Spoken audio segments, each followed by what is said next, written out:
Ազգային ժողովի մեծարգո նախագահ, հարգելի պատգամավորներ, արդյոք օրենքի նախագծից երբ հանվել է արտահայտելով Հայաստանի ժողովրդի կամքը, օրենքը դադարել է արտահայտել ժողովրդի կամքը։ Հայաստանի Հանրապետության ազգային ժողովի կողմից ընդունված ակտերը արտահայտում են ժողովրդի կամքը։ Կարող էր այն ընդգրկված լինել օրենքում, կարող է նաև ընդգրկված չլինել։ Օրենքը արտահայտում է ժողովրդի կամքը։ Արդյոք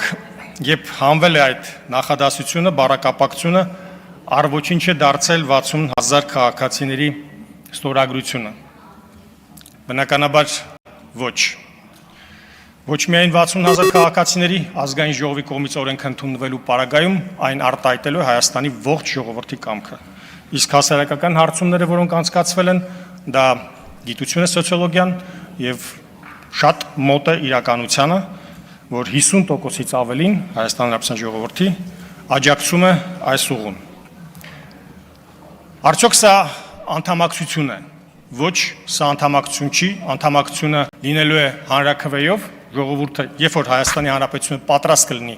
անդամակցել Եվրոպական միությանը, այդ իրավական ակտը ընդունելու է Հայաստանի Հանրապետության ժողովուրդը հանրաքվեով։ Սա մեկնարկի վերաբերյալ գույքագրում է, երբ Հայաստանի Հանրապետությունը, պետությունը արձանագրում է իր իղձը։